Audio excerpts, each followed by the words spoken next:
Tuhan hari ini luar biasa ya. Tuhan tetap baik walaupun keadaan tidak baik. Tuhan tetap baik dan Dia selama-lamanya selalu baik dalam hidup kita. Amin. Biarlah kayak hati kita terus terpaut kepada Tuhan. Kalau kita mendengar kiri kanan, dunia semakin tidak menentu. Dan Omikron semakin banyak. Dan COVID di Jakarta saya dengar beberapa bulan lalu 3.000, Tangerang 1.000. Aduh, secara manusia kita takut ya. Anak-anak mulai lagi tidak PTM ya, tapi anak-anak mulai online lagi. Dunia semakin tidak menentu. Tapi biarlah hati kita tetap berpaut kepada Tuhan. Hari ini adalah kesempatan bagi kita beribadah kepada Tuhan.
hadirat memuji dan menyembah Engkau, meninggikan nama-Mu Raja segala raja, meninggikan Engkau Allah yang besar, Allah yang dahsyat, Allah yang perkasa.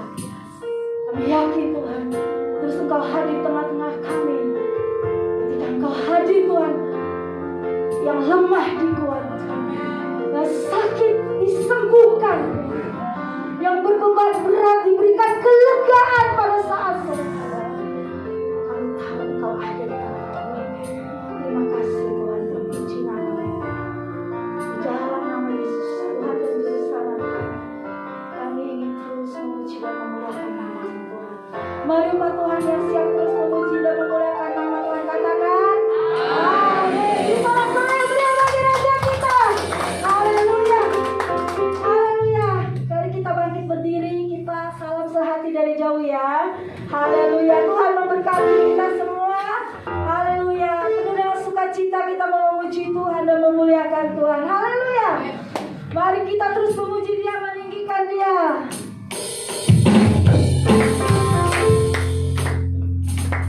Haleluya, aku memuji-Mu Tuhan.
Kita terus bersyukur kepada Dia. Amin. Apapun keadaan kita, kita terus bersyukur kepada Dia karena Dia adalah Allah yang baik. Amin. Dan Dialah Tuhan kekuatan kita. Amin. Haleluya. Tuhan adalah kekuatan dan maksudnya. Mari Bapak Ibu yang dipakai Tuhan. Kita terus memuji Dia.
Haleluya. Pujilah Tuhan selama-lamanya. Haleluya.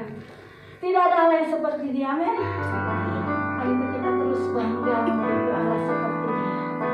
Kita bangga. Haleluya. Dan kita terus berdoa kepada Tuhan. Kasih kita kepada Tuhan jangan berubah. Kasih kita kepada Allah jangan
ada pertolongan yang lain. Hanya di dalam Tuhan saja ada pertolongan yang ajaib. Ada jalan keluar, ada pemulihan, ada kesembuhan. Oleh sebab itu Bapa, kami mencari Engkau, mencari wajah Tuhan melalui ibadah pada hari Minggu sore ini Tuhan. Tuhan, kami rindukan akan pribadi-Mu. Kami rindukan akan Tuhan melawat setiap kami. Tuhan, kami tahu ini adalah ibadah-Mu. Kami menginginkan Engkau beri kepada kami kelaparan dan kehausan akan Tuhan, supaya rohani kami semakin dikuatkan, kami kembali disegarkan, kami kembali memiliki iman percaya kepada Tuhan, dan kami akan melewati hari demi hari bersama dengan Tuhan. Terima kasih Bapa, Engkau yang telah mengumpulkan kami untuk beribadah pada minggu ini Tuhan. Kami tahu semua oleh karena anugerah Tuhan, Engkau yang telah membawa kami beribadah, dan Roh Kudus yang akan bekerja bagi setiap kami yang hadir saat ini. Bahkan bagi mereka yang menyaksikan secara online, biarlah bagian yang sama Tuhan lawat setiap kami yang beribadah pada minggu ini. Kami percaya persekutuan dengan Tuhan tidak pernah sia-sia. Oleh sebab itu kami buka hati kami untuk pekerjaan firman dan Roh-Mu bekerja dalam hidup kami, sehingga firman yang kami dengar bukan menjadi sebuah pengetahuan, tetapi boleh menjadi rema, menjadi kekuatan, dan menjadi bagian dalam hidup kami untuk kami kerjakan dan kami lakukan untuk kemuliaan bagi nama Tuhan. Juga hamba-Mu yang menyampaikan isi hati Tuhan, Engkau yang membawa hamba, biar Tuhan hanya Engkau yang di depan Tuhan. Hamba ada di belakang salib-Mu, biar Tuhan yang nampak, biar Tuhan yang berbicara kepada setiap kami. Engkau yang memakai lidah bibir hamba untuk menyampaikan isi hati Tuhan. Semuanya untuk kemuliaan bagi nama-Mu. Dalam nama Tuhan Yesus Kristus, kita yang siap mendengarkan firman bersama katakan amin. Mari beri kemuliaan bagi Tuhan Yesus. Haleluya. Puji Tuhan. Ya, shalom. Shalom. Apa kabar? Luar biasa ya. Puji Tuhan. Ya, terima kasih sebelumnya saya ucapkan kepada Bapak Gembala Pendeta Titus apa ya? Sitompul. Sorry ya. Terima kasih buat pelayanan di tempat ini. Saya percaya di dalam Tuhan tidak ada perkara yang kebetulan. Dan karena saya baru pertama kali hadir di tempat ini, berjumpa dengan seluruh jemaat di GBI Agusta ini, maka izinkan saya memperkenalkan diri. Ya, nama saya adalah saya PDM ya, Ferdinand Richard Polidi. Saya melayani sebagai gembala di GBI Alpha Omega. Ya, sekarang tempatnya udah di Kalideres. Ya, di masih dekat-dekat dengan tempat sini ya. Puji Tuhan. Nah, saya tentunya sudah beristri ya, dan istri hanya satu. Ya, istri saya ada bersama-sama dengan saya ya. Boleh berdiri sebentar. Namanya Ibu Ana. Oke. Ya, terima kasih. Saya percaya di dalam gereja kita semua keluarga. Amin. Kita keluarga kerajaan Allah, kita bersaudara di dalam Kristus. Dan biarlah hari ini kita dengar firman Tuhan sebagai sebuah keluarga. Jadi apapun yang disampaikan, misalnya seorang bapak misalnya menyampaikan sebuah wejangan, misalnya dalam keluarga, tentunya anak-anak mendengarkan karena tahu bahwa bapak atau orang tua yang menyampaikan kepada anak-anak ini adalah sebuah hal yang mendatangkan kebaikan. Amin. Nah, saya mau supaya karena saya baru pertama kali, jadi mari kita sama-sama menyerap apa yang Tuhan mau sampaikan melalui firman Tuhan hari ini. Maka saya percaya Roh Kudus yang akan berbicara kepada setiap kita pribadi untuk semakin mengenal Tuhan melalui firman Tuhan. Amin. Oke, itu saja. Mari kita lihat firman Tuhan. Saya beri tema khotbah saya hari ini adalah berbicara tentang kasih mula-mula. Ya, kasih mula-mula yang terambil dalam firman Tuhan kitab Wahyu pasal yang kedua. Wahyu pasal yang kedua ayat yang pertama sampai dengan ayat yang ke-7. Ya. Saya akan bacakan ayat yang pertama, nanti Bapak Ibu Saudara baca ayat yang kedua, kita membaca secara bergantian sampai dengan ayat yang ke-7. Ya, sudah dapat semua ya? Kalau belum dapat boleh lihat di depan ya, di layar. Oke, Wahyu pasal 2 ayat yang pertama. Kepada jemaat di Efesus. Tuliskanlah kepada malaikat jemaat di Efesus. Inilah firman dari Dia yang memegang ketujuh bintang itu di tangan kanannya dan berjalan di antara ketujuh kaki dian emas itu. Aku tahu segala pekerjaanmu, baik jeripayahmu maupun keteguhanmu. Aku tahu bahwa terhadap orang-orang jahat, bahwa engkau telah mencobai mereka, tapi sebenarnya dirinya bahwa engkau yang melakukan mereka berdosa. Dan engkau tetap sabar dan menderita oleh karena namaku, dan engkau tidak mengenal lelah. namun demikian aku tidak tahu karena engkau telah membiarkan kasih-Mu yang sempurna. Sebab itu ingatlah betapa dalamnya engkau telah jatuh. Bertobatlah dan lakukan lagi apa yang semula engkau lakukan. Jika tidak demikian, aku akan datang kepadamu dan aku akan mengambil kaki dianmu dari tempatnya, jikalau engkau tidak bertobat.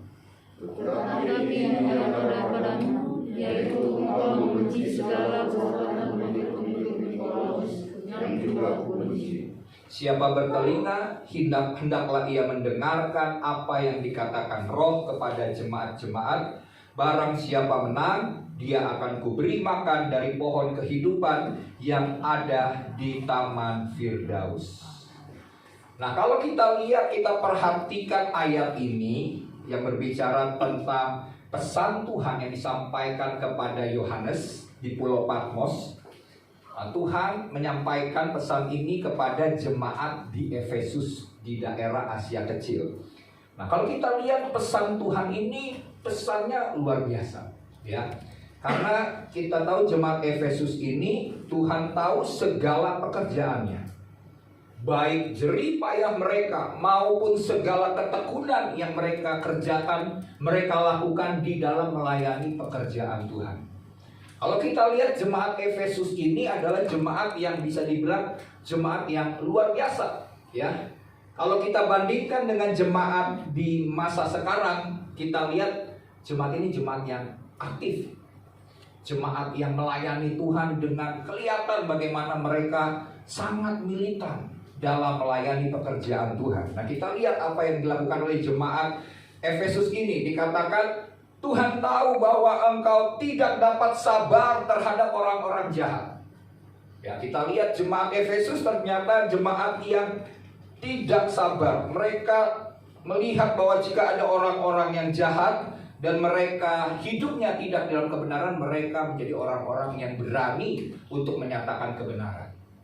Kemudian dikatakan bahwa engkau telah mencobai mereka yang menyebut dirinya rasul, tetapi sebenarnya tidak demikian, bahwa engkau telah mendapati mereka pendusta. Nah, kita lihat ayat ini bahwa ternyata jemaat Efesus juga punya yang disebut karunia membedakan roh.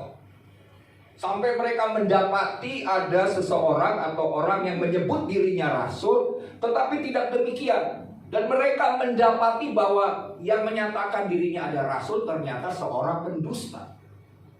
Wah, jadi punya karunia roh. Dan tentunya mereka juga mengerti soal kebenaran firman. Kalau seandainya seseorang yang punya karunia roh tapi dia tidak mengerti kebenaran firman, mereka tidak tahu membedakan antara ini firman dari Tuhan atau sebuah hikmat manusia belaka. Jadi di sini jemaat ini punya sebuah sebuah kehidupan yang hidup di dalam firman, dan tentunya mereka bisa membedakan antara ini berasal dari roh Tuhan atau bukan dari roh Tuhan. Nah, bagaimana dengan kondisi jemaat masa sekarang? Kita kadang-kadang kagum ya dengan sebuah nubuatan. Kita kagum dengan pekerjaan Roh Kudus. Kita menganggap bahwa pokoknya itu kalau namanya mujizat, wah kita kagum, kita bilang ini pasti dari Tuhan. Padahal iblis pun bisa melakukan mujizat, ya, bahkan membuat orang kagum dengan hal-hal itu. Tapi yang menyebabkan banyak orang atau hamba Tuhan yang tadinya dipakai oleh Tuhan, tapi akhirnya menyimpang karena apa? Karena dia melihat bahwa orang sudah melihat dirinya, bukan Tuhannya lagi. Akhirnya secara tidak langsung jemaat menjadikan hamba Tuhan ini sebagai orang yang wah hebat, yang dipakai Tuhan, yang diurapi Tuhan. Makanya ada firman Tuhan yang mengatakan, jangan kamu memulai dengan roh, tapi mengakhirinya secara daging. Jadi ada pelayanan, ada hamba-hamba Tuhan yang awalnya memang dipakai Tuhan. Awalnya itu memang Tuhan memberikan karunia kepada orang itu sehingga Tuhan bawa dia naik. Ya, pelayanannya menjadi besar. Tapi hati-hati kalau seandainya hatinya sudah mulai melenceng, mulai menyimpang. Apa yang terjadi? Memulai dengan roh, mengakhirinya secara daging. Dan itu bisa terjadi ya. Nanti saya jelaskan, ada beberapa ayat yang menjelaskan tentang hal ini. Terus dikatakan bahwa dan engkau tetap sabar. Lihat, jemaat ini juga selain tidak sabar terhadap orang-orang yang berbuat jahat, berarti kalau misalnya ada ketidakbenaran, mereka berani ya menegur akan ketidakbenaran itu. Tapi di sini juga mereka sabar dan menderita oleh karena nama Tuhan. Di zaman sekarang ada begitu banyak orang Kristen udah gak sabar menderita, betul kan? Sekali kita ngalamin penderitaan, kita bilang, waduh Tuhan saya nyerah, Tuhan saya udah gak kuat lagi. Bahkan akhirnya kita bisa menjual nama Tuhan. Kita menganggap bahwa iman atau keselamatan itu kita anggap remeh. Gak apa-apa lah, ini kan situasinya kan gak apa-apa lah, nanti kita minta ampun ya. Untuk sekarang dia menyangkal dulu, nanti kan bisa minta ampun sama Tuhan, baru balik lagi ke Tuhan. Waktu ngalamin penderitaan. Tapi jemaat Efesus, mereka menderita oleh karena nama Tuhan, tapi mereka tidak menyangkal. Ya. Dan engkau tidak mengenal lelah. Ya, jemaat Efesus adalah jemaat yang semangat. Gak kenal lelah, pelayanan kalau perlu Senin sampai Minggu. Kalau ada bukan 24 jam, 28 jam mereka pelayanan terus selama 28 jam sekali. Tidak pernah kenal lelah. Setiap hari ya ada lagunya. Hari Rabu persekutuan ya. Hari Kamis misalnya pelayanan.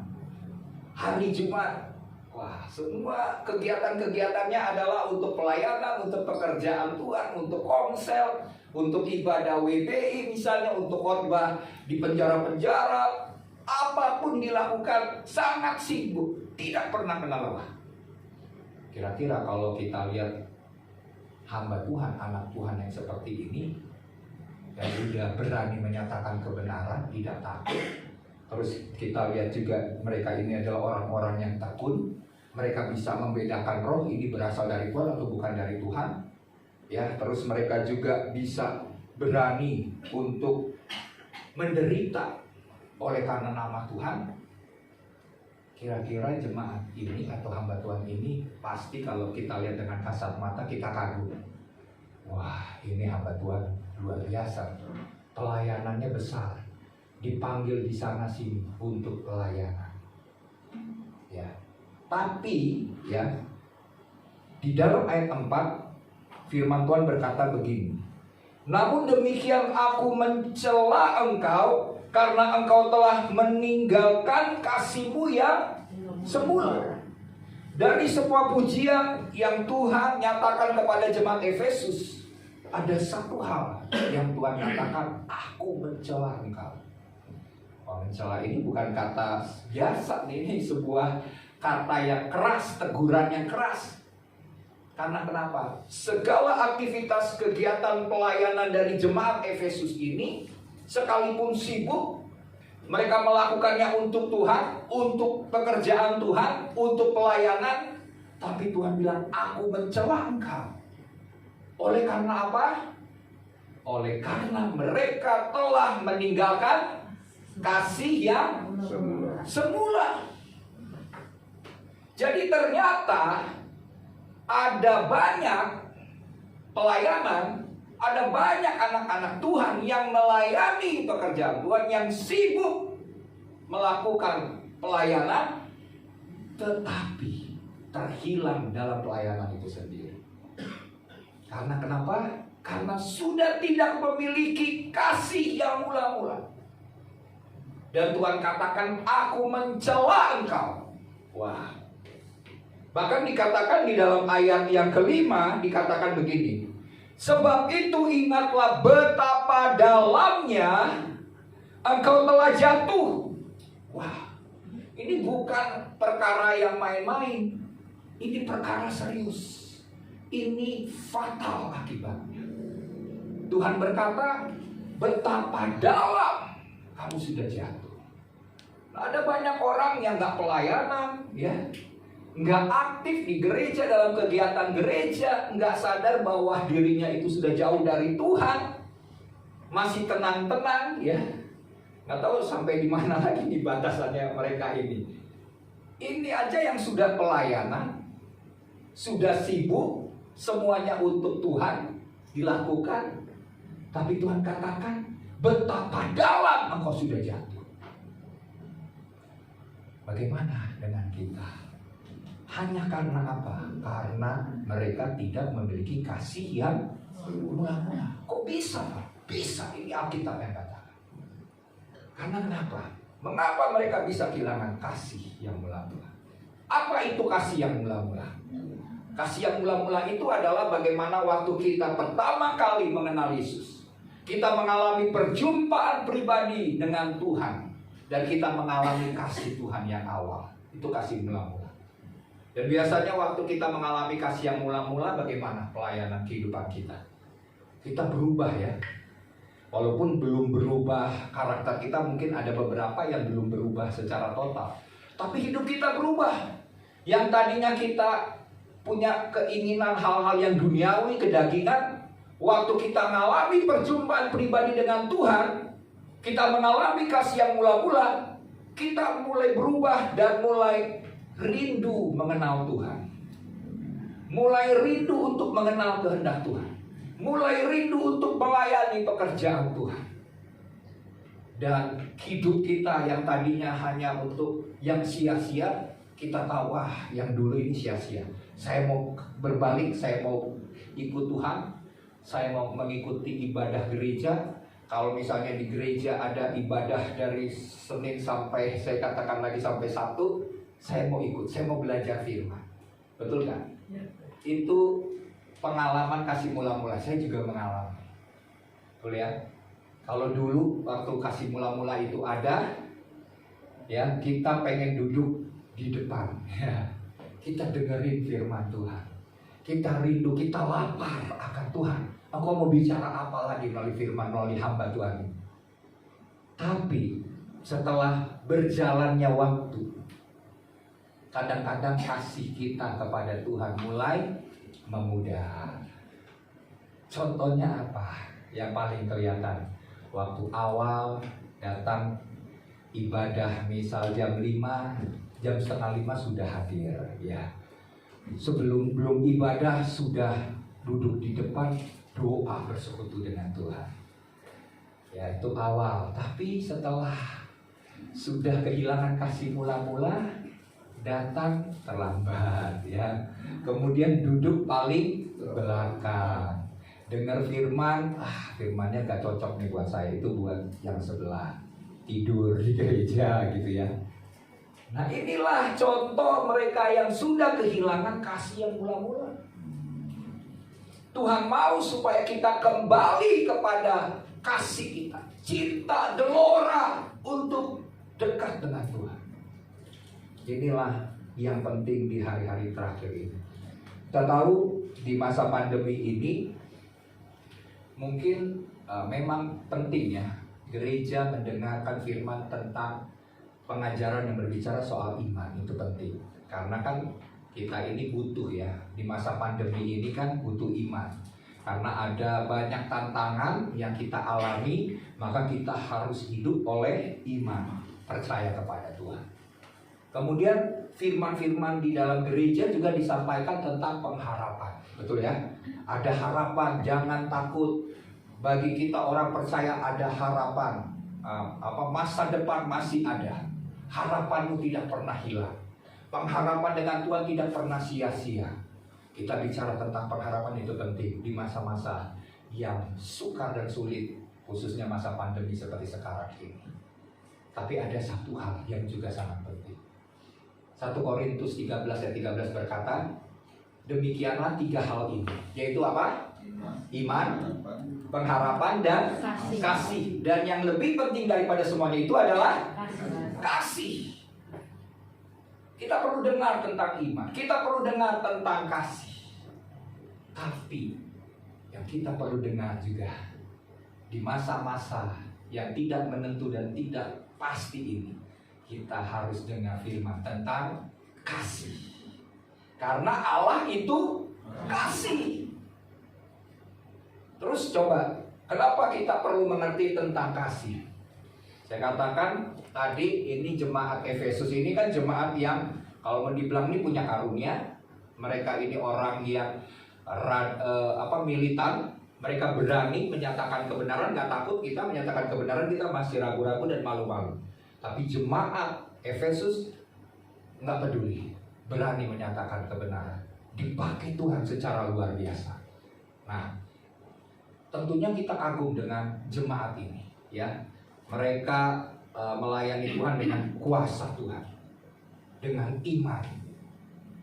Tapi yang Tuhan katakan ada satu hal yang kurang dari jemaat ini, yaitu kehilangan kasih yang mula-mula. Dan oleh sebab itu firman yang kita dengar hari ini, kita mau supaya bukan saja menjadi sebuah pengetahuan, tapi menjadi sebuah kebenaran, menjadi rema yang kita harus lakukan. Bagaimana kita hidup di dalam kasih. Nah, kalau saya lihat jemaat Efesus ini, kita lihat kehidupannya, pelayanannya adalah bagaimana mereka dilihat orang. Ya, akhirnya waktu dilihat, maka yang timbul adalah pujian kepada seseorang atau kepada manusia. Nah, kalau pelayanan kita, kehidupan kita, tujuannya adalah supaya kita dipuji, ini hati-hati. Jangan-jangan kita sudah mulai kehilangan kasih yang mula-mula. Karena ada banyak kehidupan pelayanan kita bisa tergoda, ya. Kita bisa terbawa kepada situasi di mana kita hanya mencari pujian manusia. Karena kehidupan dalam diri kita ini ada kadang-kadang, ya, dalam kehidupan kita kan kita percaya bahwa manusia kita ini kan terdiri dari alam sadar dan alam bawah sadar, betul ya? Alam sadar ini yang saya ngomong-ngomong ini adalah alam sadar saya, ya. Itu hanya 15 sampai 20%. Ya. Tapi yang menentukan kehidupan kita, ya, yang kita tidak sadari ini sebenarnya kita dikendalikan oleh alam bawah sadar kita yang bisa sekitar 85 sampai 90%. Ya. Nah, kenapa kita seringkali dikendalikan, didrive oleh alam bawah sadar kita? Karena kita ini kadang-kadang, ya, mencari sesuatu yang kepuasan oleh karena kita tidak dapatkan itu di masa-masa yang lalu, atau ada latar belakang keluarga, lingkungan, ya, yang membuat kita mau supaya kita bisa diterima. Ada misalnya begini, dalam sebuah pelayanan, contoh di sebuah pelayanan, banyak kali kita, ya, sebenarnya membangun sebuah kehidupan kerohanian dan pelayanan ini dengan sebuah tujuan karena apa? Supaya kita dihargai dan diterima oleh orang lain. Kita membenci yang disebut penolakan. Maka kita akan mengejar sesuatu yang bisa membuat hati kita puas. Yaitu apa? Penerimaan dan penghargaan. Karena mungkin dulu orang tua kita kalau melihat kita, dia bilang, dasar kamu anak bodoh, dasar kamu bukan bikin papa senang, keluarga senang, kamu bikin masalah dulu. Atau misalnya lihat dong papa ini orang yang berhasil dan sukses. Kamu harus lebih sukses daripada papa. Nah, seringkali hal-hal itu kehidupan kita itu didrive oleh masa lalu kita. Jadi waktu kita setelah kita besar, masalah yang di dalam ini yang belum diselesaikan ini seringkali muncul. Sehingga waktu kita melayani pekerjaan Tuhan, sekalipun di pekerjaan Tuhan, tujuan kita sudah mulai serong. Tujuannya apa? Supaya dipuji, karena kita haus pujian. Kita butuhkan penerimaan orang. Karena dulu saya mengalami masa yang membuat saya sakit, kecewa, pahit, marah. Karena tidak diterima, mengalami penolakan. Sehingga saya harus membuktikan diri saya bahwa saya bisa, saya berhasil, saya dipakai Tuhan, saya melayani pekerjaan Tuhan, saya bisa melakukan perkara-perkara yang besar. Nah, ini hati-hati. Landasannya bukan kasih.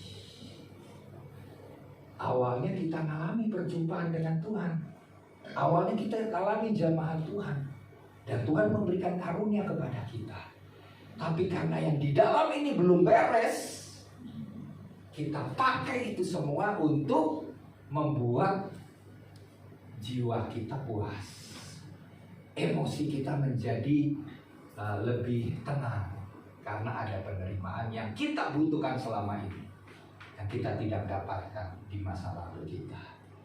Nah, inilah yang membuat kita bisa kehilangan kasih yang mula-mula itu.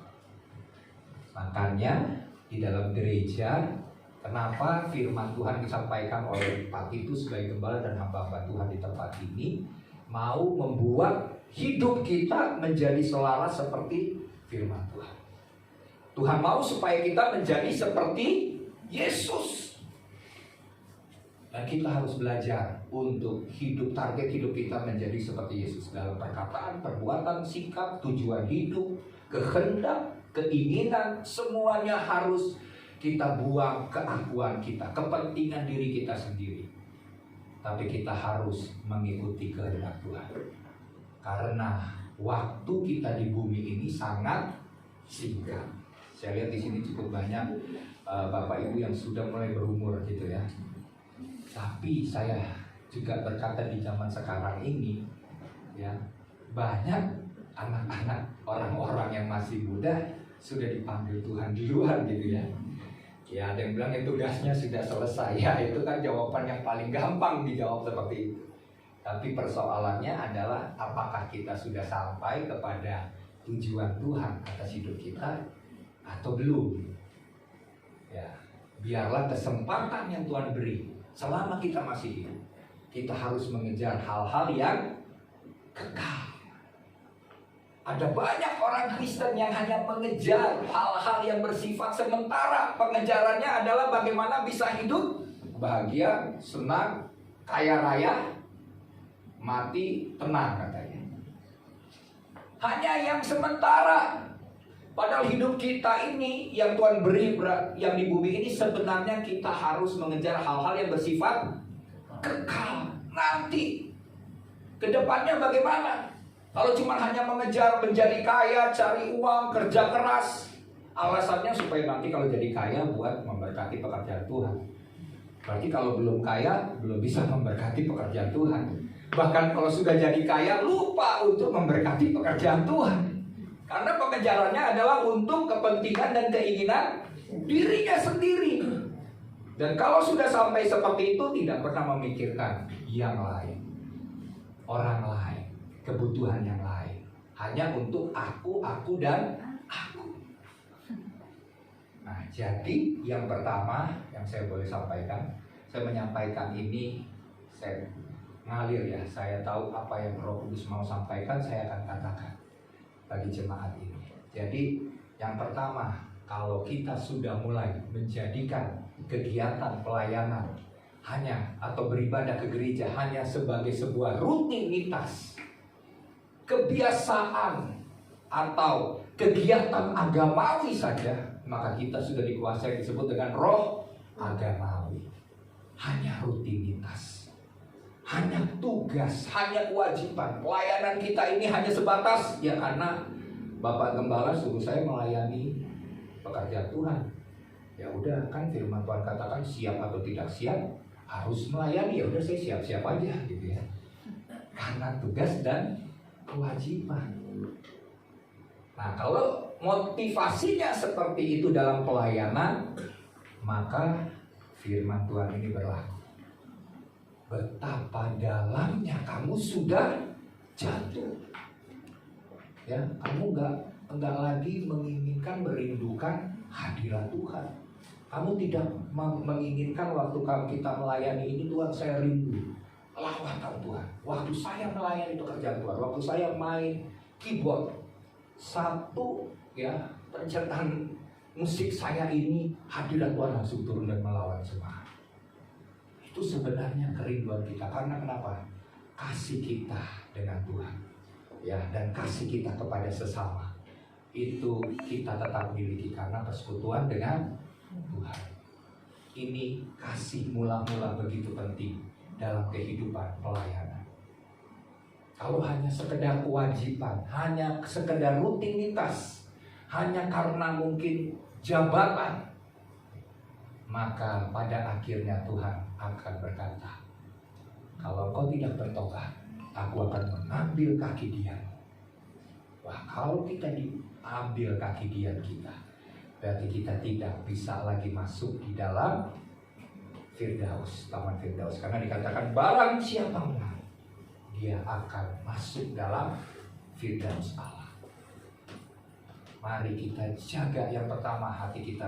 Mari kita melayani bukan karena bukti, bukan karena kegiatan-kegiatan yang harus kita lakukan, tapi semuanya harus dilandasi atau dimotivasi oleh kasih. Karena 1 Korintus 13 ayat 1, mari kita baca ayatnya ya. Sampai jam berapa saya boleh lihat jamnya? Tinggal berapa menit? Karena waktu kan udah lewat ya. Berapa menit tolong diinfokan karena ada ibadah berikutnya atau ada? Oh aduh, jadi boleh panjang. Kayaknya yang lain takutnya kuotanya habis ya. Oke, jadi kita lihat di dalam 1 Korintus pasal 13 ya. 1 Korintus pasal 13 ayat yang pertama tentang kasih. Kan dikatakan yang lebih penting adalah kasih. Coba apa yang Alkitab katakan, kenapa kasih itu begitu penting? Dikatakan yang satu, sekalipun aku dapat berkata-kata dengan semua bahasa manusia dan bahasa malaikat, tetapi jika aku tidak mempunyai kasih, aku sama dengan gong yang berkumandang dan canang yang gemerinci. Yang firman Tuhan katakan, punya berkata-kata dengan semua bahasa manusia. Ya, bahasa Inggris, bahasa Jerman, bahasa Prancis, bahasa Jepang, bahasa Korea, dan bahasa malaikat. Ya, anggaplah bahasa roh lah, ya, atau bahasa-bahasa yang kayaknya wah ini bahasa malaikat nih. Mungkin nih jangan-jangan malaikat ngomong kita tahu artinya nih. Malaikat lagi ngomong apa ya? Seperti itu, ini contoh, maksudnya sih bahasa roh lah yang kita tidak mengerti. Kita nggak bisa mengerti secara akal, tapi secara roh kita sedang bersekutu, sedang berdoa kepada Tuhan. Tetapi jika tidak punya kasih, lihat, kamu seperti gong yang berkumandang dan canang yang bergerinci. Sekalipun aku mempunyai karunia untuk bernubuat, aku mengetahui segala rahasia dan memiliki seluruh pengetahuan. Wah, ini orang pengetahuannya bukan cuma bicara pengetahuan secara pengetahuannya soal dunia, soal pengetahuan tentang alam dan semua hal tentang manusia, tapi pengetahuan tentunya dengan rahasia-rahasia dari Tuhan, firman Tuhan. Ya, pengenalannya segala rahasia dan memiliki seluruh pengetahuan.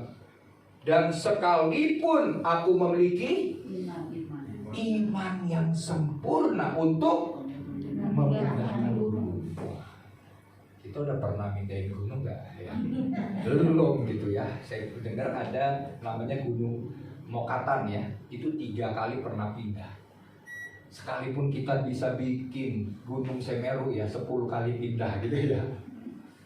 Tapi kalau kita tidak hidup dalam kasih, dikatakan, tetapi jika aku tidak mempunyai kasih, aku sama sekali Tidak berguna. tidak berguna.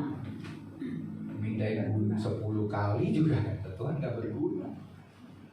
Ya, kita punya pengetahuan yang hebat, kita cerdas, kita pintar. Ya, zaman sekarang kan ada AI ya. Jadi kecerdasan buatan. Kita lebih pintar daripada AI ini ya, program yang sudah dibuat. Semua kalau sekarang nih, makanya pekerjaan-pekerjaan ini banyak akan berubah ya. Karena lewat robot itu kecerdasan manusia ingatnya lebih kalah dengan robot.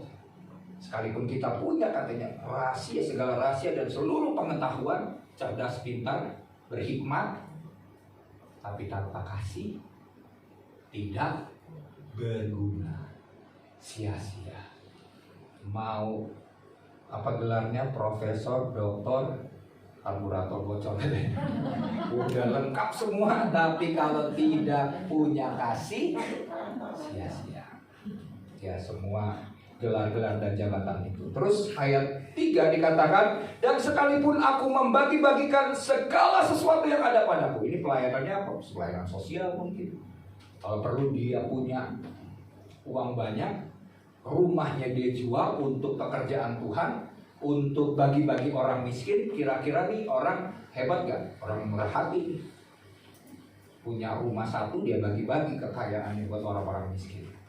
Pelayanannya pelayanan sosial, setiap minggu ada pelayanan sosial di gereja, karena dia yang sebagai donatur memberikan sumbangan. Wah, membagikan segala sesuatu yang ada padaku, bahkan menyerahkan tubuhku untuk dibakar. Wah, ini berani mati sakit. Ya, ini udah imannya gimana? Udah luar biasa. Pengharapannya akan Tuhan ya nggak apa-apa. Kalau seandainya saya mati sekarang, saya akan diterima di rumah Bapa, karena saya tetap mempertahankan iman. Kata Tuhan, sekalipun saat kamu berani tubuhmu dibakar karena mempertahankan iman kepada Tuhan. Lihat, kira-kira kalau begini, ini orang kita bilang mati sakit masuk surga gak? Iya, hebat nih. Tapi Alkitab katakan, tetapi jika aku tidak mempunyai kasih, sedikit pun tidak ada faedahnya bagiku. Wah, percuma kata Tuhan, gak berguna, gak ada sedikit pun gak ada faedah. Buat apa itu semua? Tanpa kasih. Jadi jelas firman Tuhan yang berkata Matius 7 ayat 21 ya, Tuhan, bukankah aku telah bernubuat demi namamu? Bukankah aku telah mengusir setan demi namamu? Ya, coba deh lihat di ayatnya supaya kita lebih mengerti ya kebenaran ini. Matius 7 ayat 21.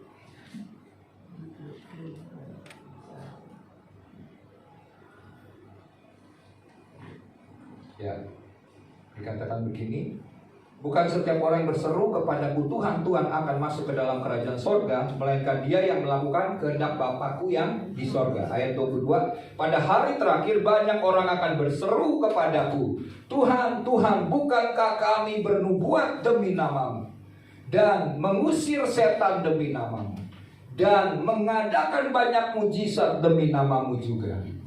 Pada waktu itulah aku akan.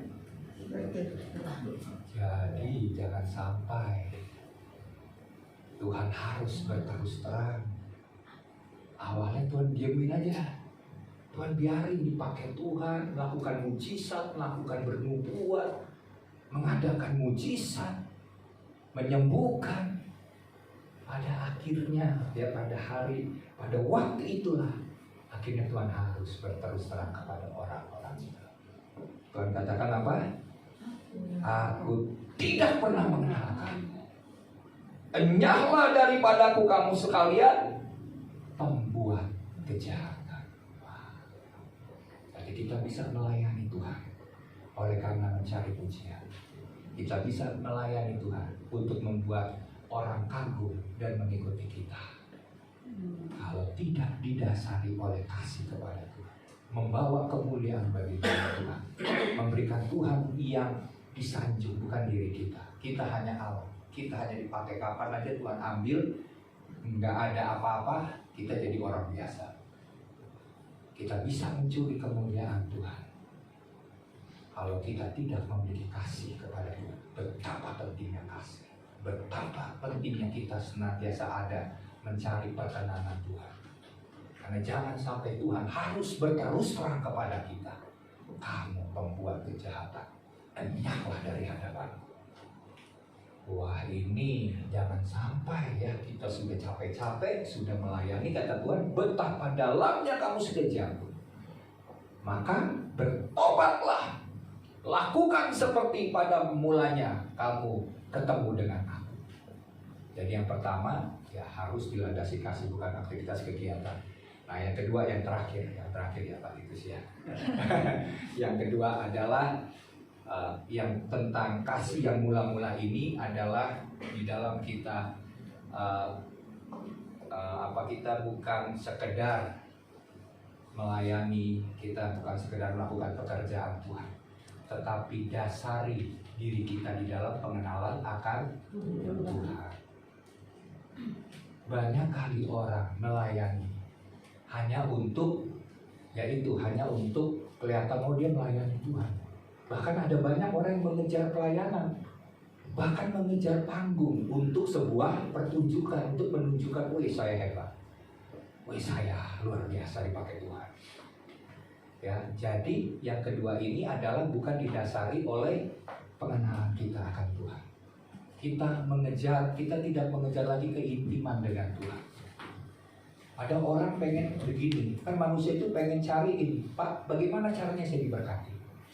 Pasti kalau kita kan menginginkan kalau kita diberkati, langkah 1, langkah 2, langkah 3, langkahnya 7, wah kita bilang udah berat juga nih. Mau diberkati harus ada 7 langkah untuk diberkati gitu ya. Untuk hidup sukses misalnya. Untuk mengalami kesembuhan, langkah pertama, wah ya kan. Langkah kedua, wah belum sempat langkah ke-7 sudah meninggal duluan gitu. Misalnya begitu, karena butuhin kesembuhan nggak sampai ke-7. Nah jadi kita mengejar senantiasa sebuah metode, cara, aturan. Jadi kalaupun kita mau berkenan, kita bilang, Pak Pendeta Titus, bagaimana caranya hidup berkenan? Maka kita pengen tahu kira-kira apa yang harus saya buat. Benar kan? Kita pengen, contohnya apa? Ini kita sama seperti bangsa Israel. Bangsa Israel bilang gini sama Musa. Waktu Musa mengajak bangsa Israel ini ketemu dengan Tuhan di Gunung Sinai, di atas gunung Tuhan. Waktu Musa mengajak bangsa Israel bilang gini, enggak usah Musa, kamu aja yang naik. Nanti kalau kamu sudah dapat pesan dari Tuhan, kamu turun, sampaikan kepada kami hukum-hukum Tuhan itu apa aja. Ya kan, manusia sering kali cari hukum, aturan, ya kan, hal-hal yang saya perlu buat ini apa, langkah 1, langkah 2, langkah apa supaya saya diberkati, saya berhasil, saya orang yang berkenan di hadapan Tuhan. Tuhan nggak cari itu. Itu kita ini sama seperti orang Farisi. Kita hanya mengejar aturan-aturan, hukum-hukum. Tapi yang Tuhan cari adalah persekutuan.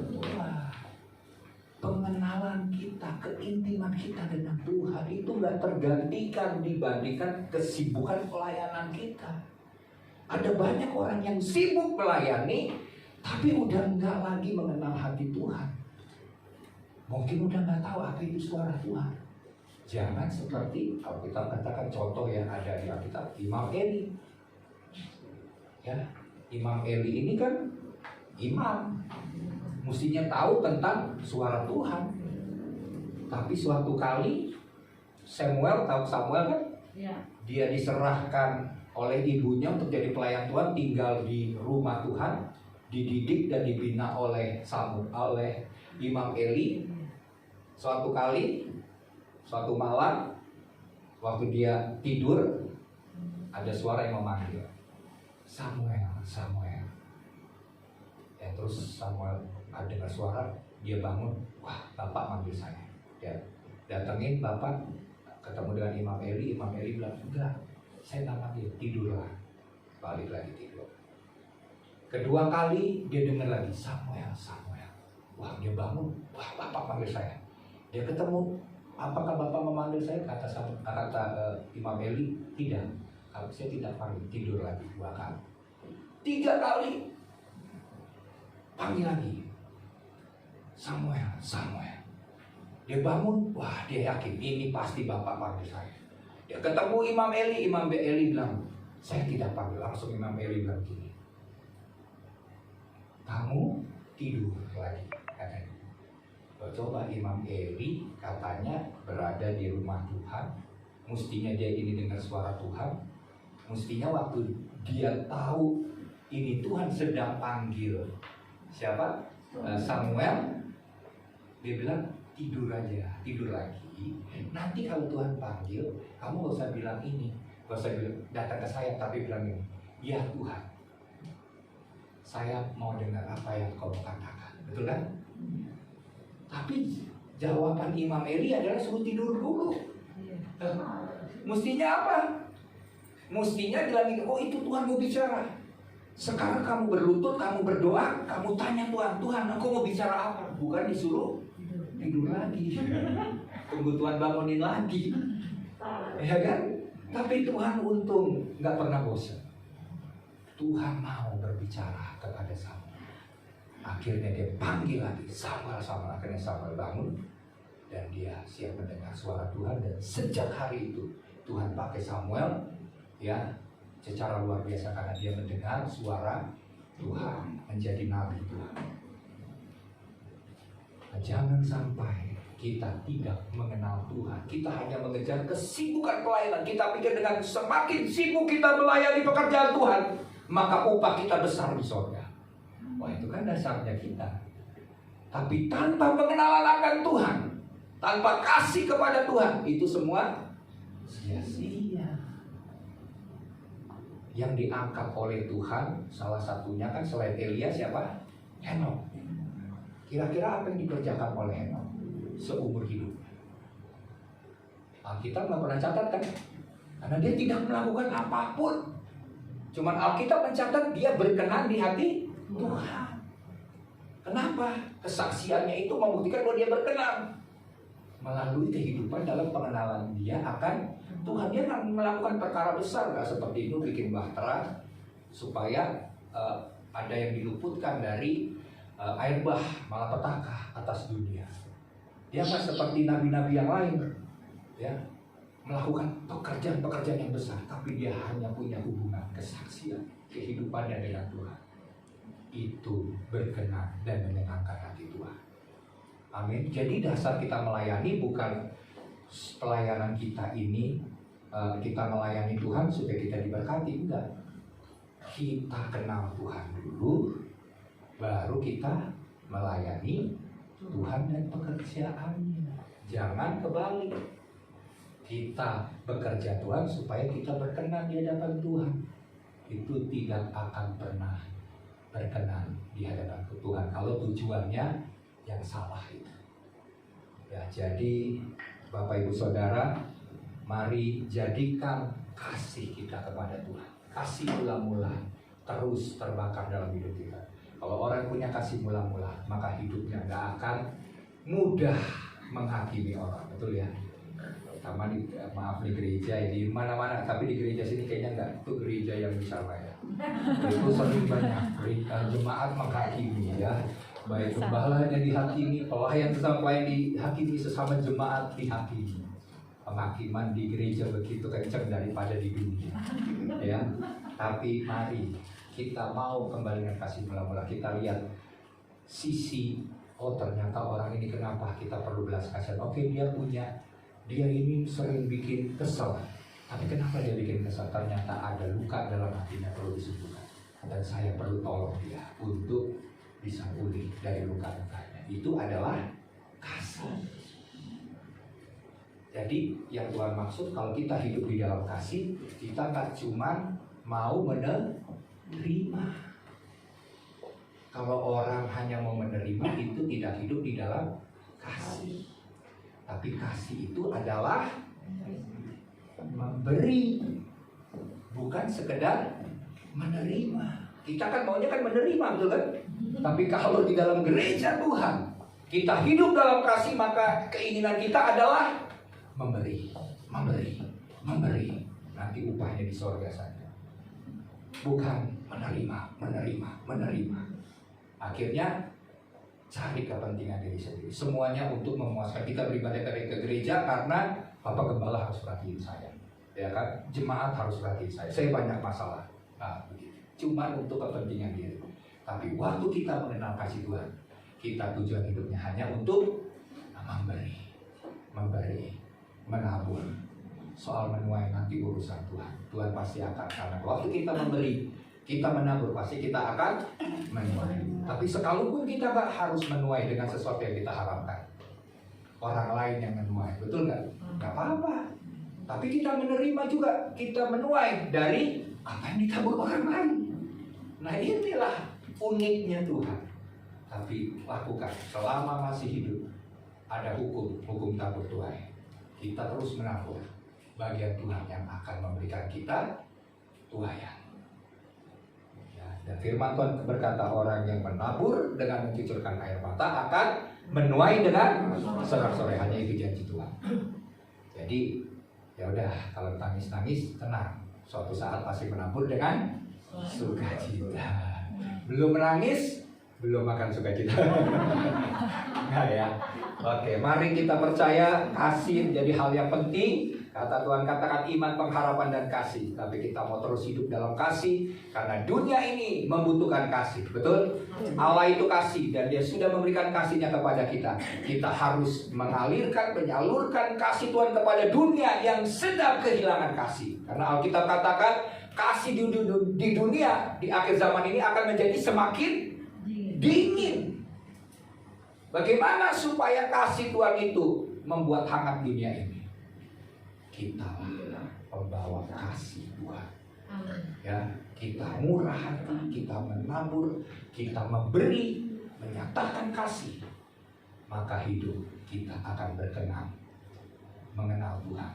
Dan hidup kita akan menyenangkan hati Tuhan. Amin buat firman Tuhan. Mari kita berdoa. Saya undang pelayan. Tuhan, terima kasih buat firman Tuhan. Hamba terbatas, biar Roh Kudus terus berbicara kepada setiap kami, untuk kami mendasari kehidupan kami di dalam kasih Tuhan. Sehingga segala aktivitas kegiatan kami bukan karena rutinitas, bukan karena kewajiban, bukan karena tugas Tuhan, tapi kami mau mendasari dan melandasinya di dalam kasih kepada Tuhan dan kasih kepada sesama. Tuhan, kami juga mau supaya kehidupan, pelayanan, semua hal yang kami kerjakan ini Tuhan, kami mau mencari perkenanan Tuhan, kami mau mengenal Tuhan, kami mau memiliki persekutuan yang intim dengan Tuhan. Pengenalan kami bukan pengenalan yang biasa.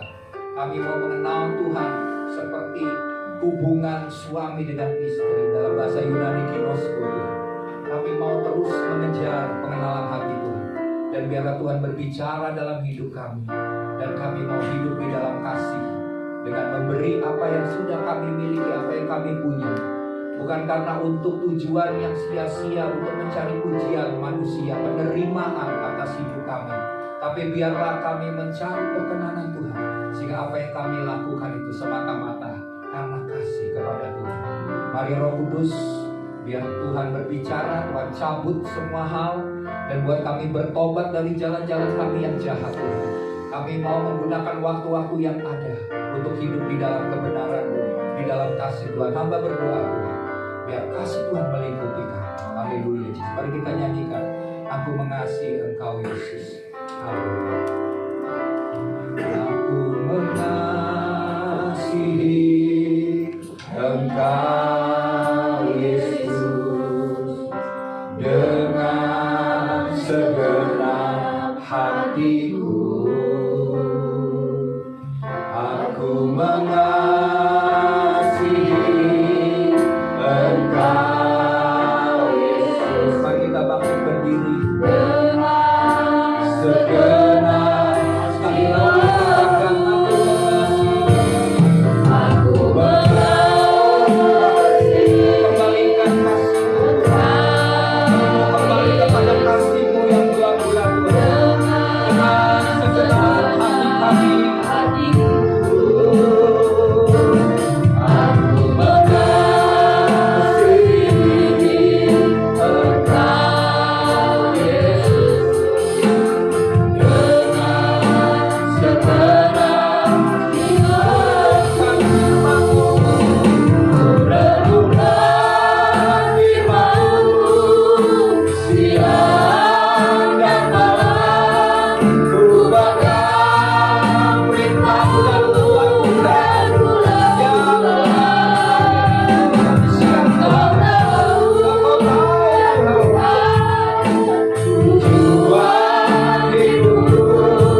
ada sesuatu yang Tuhan singkapkan mengenai sebuah kehamilan.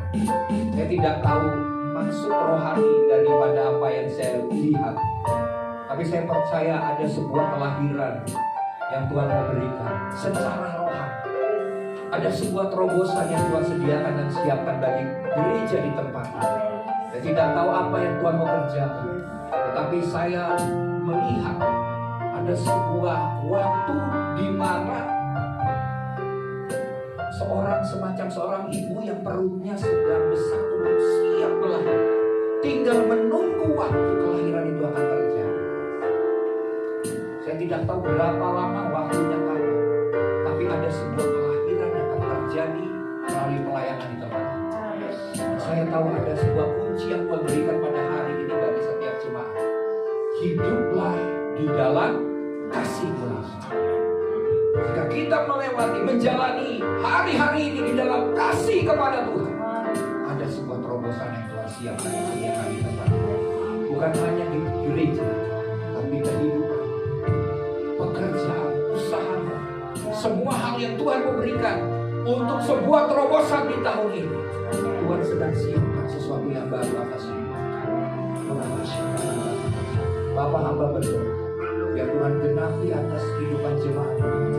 Hamba sepakat, hamba berdoa biar bagian yang sama terjadi bagi gereja Tuhan, dan itu turun, urapan itu turun mulai gereja, turun Tuhan atas jemaat, sehingga ada sebuah perjanjian dengan Tuhan, sebuah pembaharuan perjanjian, ada sebuah terobosan, ada sebuah pemulihan, ada sebuah jalan yang Tuhan mau kita semua naik seperti burung Raja Wali terbang tinggi.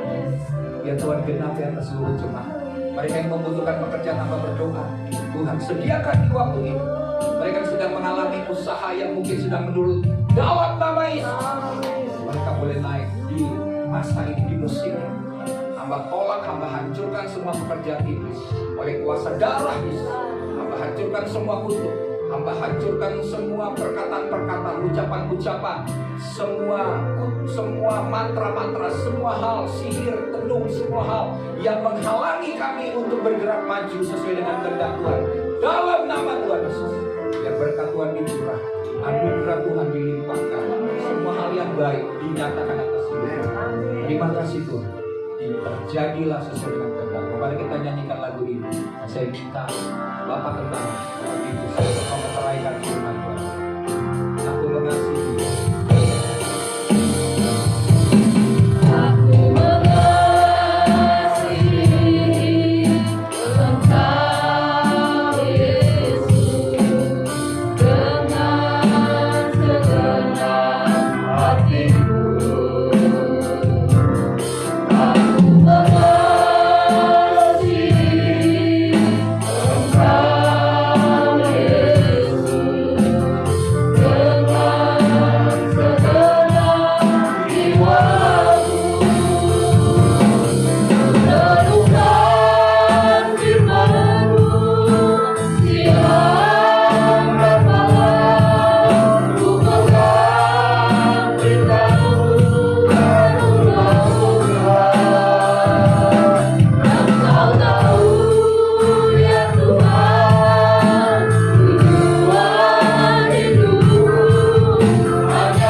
Terima kasih Bapa.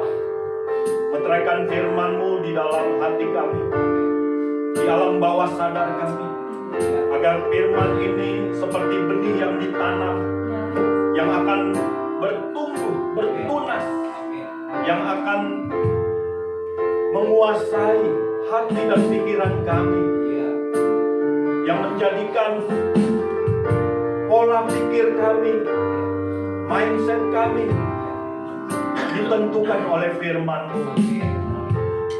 Biarlah kasih yang boleh memotivasi kami, yang menggerakkan kami, yang mendorong kami untuk bergerak, bernapas, hidup, bekerja, dan melayani. Terima kasih Bapa di dalam surga. Berkati hamba-Mu Pak Ferdinand Poli beserta istri dan tim pelayanan penggembalaan yang ada, hamba serahkan ke dalam tangan pengasihan. Biarlah Tuhan sendiri yang beracara, Tuhan sendiri yang bekerja. Terima kasih Bapa. Dan hamba berdoa, ya Tuhan, Engkau juga mengurapi setiap kami anak-anak-Mu di tempat ini. Kami ingin seperti sesuatu yang akan dilahirkan di dalam pelayanan ini. Ada kegerakan kaum pria, ada kegerakan kaum bapak ya Tuhan. Agar kami para pria menjadi pemimpin-pemimpin, menjadi bapak dalam kehidupan kami. Tolong ya Bapak, tolong Tuhan Yesus, urapi setiap kami. Para pria urapi setiap kami, para kepala keluarga urapi dalam nama Tuhan Yesus. Kami menjadi pemimpin-pemimpin di rumah tangga kami, di keluarga kami, untuk istri dan anak-anak kami. Kami bawa, kami persembahkan kepada Tuhan untuk menjadi keluarga-keluarga yang takut akan Tuhan, keluarga-keluarga yang membangun mesbah di dalam keluarga ya Tuhan. Hamba berdoa, biarlah ada pergerakan dari tempat ini ya Tuhan, dalam nama Tuhan Yesus. Terima kasih Bapak, terima kasih. Ya doa dan kerinduan kami. Sebentar ya Tuhan, kami juga akan memberikan persembahan apa yang Tuhan sudah berikan. Kami ingin memberi dengan sukacita, dengan senang hati. Biarlah persembahan ini Tuhan boleh memberkati pekerjaan pelayanan di tempat ini. Kami serahkan ke dalam tangan pengasihan-Mu. Dalam nama Tuhan Yesus, kami berdoa dan naikkan syukur. Kita yang diberkati Tuhan, kita katakan bersama. Amin. Haleluya. Silakan duduk saudaraku. Saya serahkan pada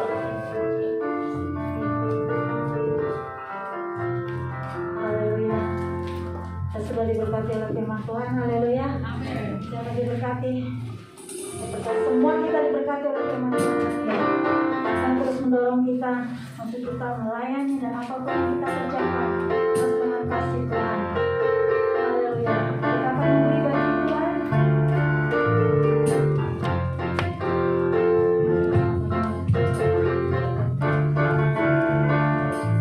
Nanti persembahan akan dijalankan oleh Ibu Rita. Kita angkat pujian Ibu Rita Sombing. Nanti kita angkat pujian Ibu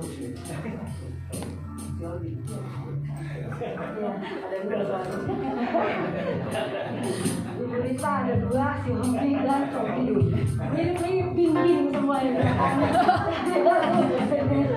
Apa ya, Ibu Rita Sombing ya, bisa angkat persembahan. Kita angkat pujian. Janganlah bekerja di ladangnya Tuhan. Amin. Yo. Terus pengakuan dikasih Tuhan. Kita bekerja di ladang Tuhan dengan kasih kepada Tuhan.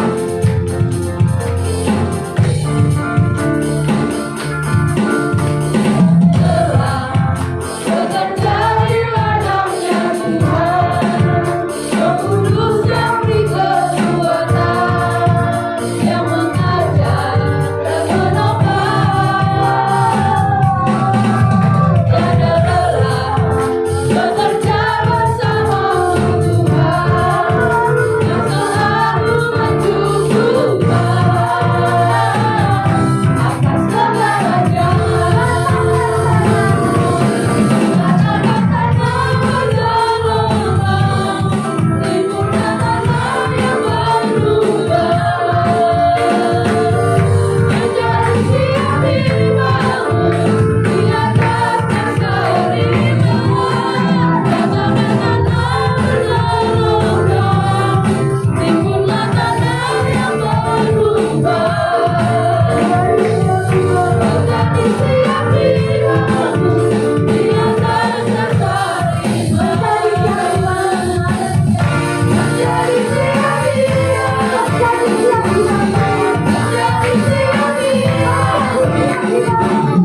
berserta dengan Ibu yang sudah hadir dan memberitakan firman Tuhan buat kami semua. Kami merasa diberkati oleh firman Tuhan pada saat ini. Biarlah firman Tuhan hari ini dan ada satu penglihatan yang dilihat oleh Bapak Poli. Ini sangat memberkati kita gitu ya. Bahwa Tuhan akan bekerja di tengah pelayanan kita. Asal kita melayani dengan kasih kepada Tuhan. Saya percaya ada gerakan Tuhan yang terjadi. Dan pendobrak Tuhan di tempat ini. Layani Tuhan dengan kasih. Terima kasih Pak. Sekali lagi bersama Ibu. Kita akan akhiri ibadah kita. Mungkin ada beberapa pengumuman dari Bapak. Minggu depan kita ada berjamuan kudus awal bulan ya. Kita hadir kembali di tempat ini untuk memuji Tuhan, memuliakan Tuhan, mendengarkan firman Tuhan dan berjamuan kudus bersama-sama. Tapi mungkin pengumuman kita akan akhiri ibadah kita. Kita bangkit berdiri. Haleluya. Ku bersyukur Bapa, ku bersyukur Bapa.